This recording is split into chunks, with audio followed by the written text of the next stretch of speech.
Christian Winfield, New York Daily News. Hey, Kyrie.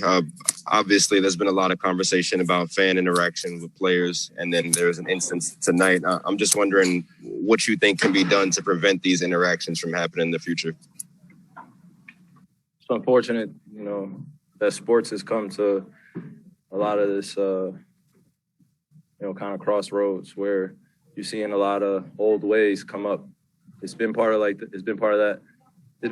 that way in history in terms of entertainment, performers, and sports for a long period of time, of just underlying racism and just treating people like they're in a human zoo, throwing stuff at people, saying things. There's a certain point where it just gets to be too much. So, I called it out. I just wanted to keep it strictly basketball, and then you just see that people just feel very entitled out here. They pay for the tickets, great. I'm grateful that they're coming in to watch a great performance, but it's just, we're not at the theater. We're not throwing tomatoes and other random stuff at the people that are performing. It's too much. And it's a reflection on, us as a whole when you have fans acting like that. So, hopefully people learn their lessons from being banned for however many years of being arrested, but, there's always going to be an occasion. So. Greg Logan, Newsday. Kyrie, can you just describe the motivation you had coming into this game? You didn't have your best performance in game 3, but you handled everything tonight and kind of gave it back to the fans. So what was the feeling of satisfaction like for you? Oh, well, the job isn't finished, so it's just momentarily. It's momentarily. So it's momentary. So. Brian Lewis, New York Post.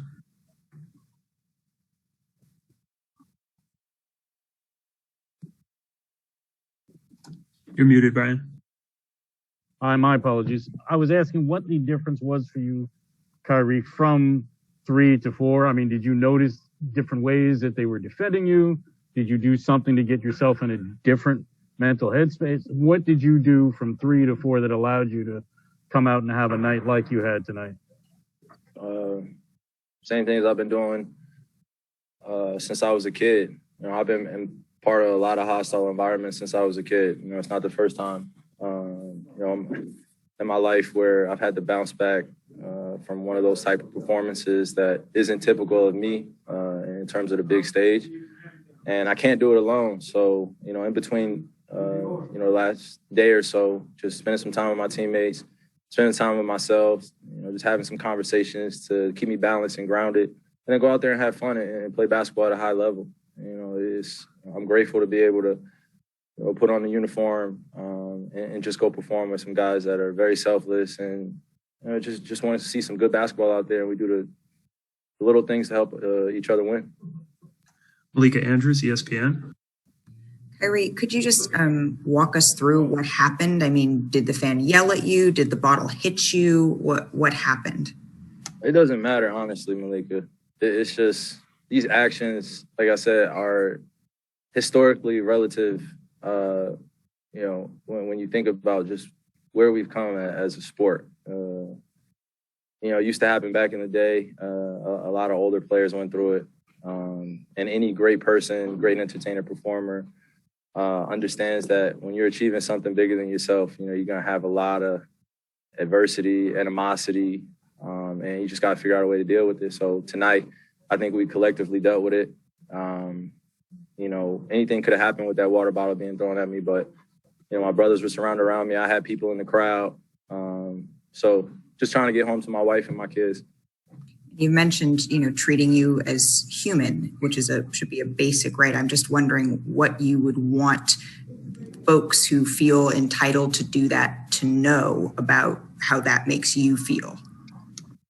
Well, we keep saying things like we're human, but we don't get treated like we have rights when we're out there at times and people feel entitled to go and do things like that. We claim that we care about each other as human beings, but we just call things out before they happen, like I did the other day. And like I'm telling people, just keep it basketball. And then you have things that happen at the Garden. You got things happening in Utah. And, there's a lot of history there of things happening. So just do your research. I would say to everybody, and hopefully the respect of the game is kept at a high level moving forward. That's what I hope. Ian O'Connor, New York Post. Yeah, Kyrie, I was just wondering, before that water bottle was unfortunately thrown at you, what did you feel in the crowd these two nights? Did you feel that racism or subtle racism that you had warned about, or had they pretty much kept it strictly about basketball until that incident as you were walking off? Well, like I said, I've been in some hostile environments where a lot of things have been said to me, a lot of things have been done to my teammates, or I've experienced some type of subtle racism that I'm referring to, you know, where it's just underlying throughout the game. You know, the things that they're saying is not necessarily about talent or gifts. It's just more or less about moms or what you look like, or they're calling you out of your name. And like I said, you know, I joined this sport because I loved it. And inevitably, you know, you're going to have opposing fans do things that are going to help their team win. You know, they love being involved. I don't want to take away that nature. It's just when you feel disrespected as a person, man or woman, and someone calls you out your name or does something like that, it doesn't make you feel good. And then when you react, and we had times in history where people have reacted and gone in the crowd, and we're wrong. And we need to be civilized, and we need to keep our calm, and we need to keep our cool, and then it's reflected on us. So, you know, like I said, just want to keep it upfront and truthful. And it's just, you know, unacceptable for that stuff to be happening. But we move on. So, Alex Schiffer, The Athletic.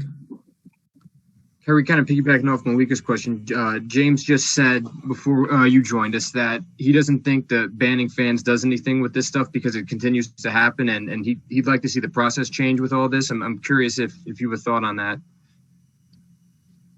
Yeah, I think each one of us have our own individual experiences, but as a black man playing in the NBA, you know, dealing with a lot of this stuff is fairly difficult, you know, because you never know when it can happen or what's going to happen at the end of the game or before the game. So banning fans, I get the objective, but at the same time, it doesn't stop people from running on the court. I've had situations in Cleveland where people have run on the court. You know, I had situations so often throughout my career where, you know, we don't really talk about it because we want to be mentally tough. We want to be tough-minded.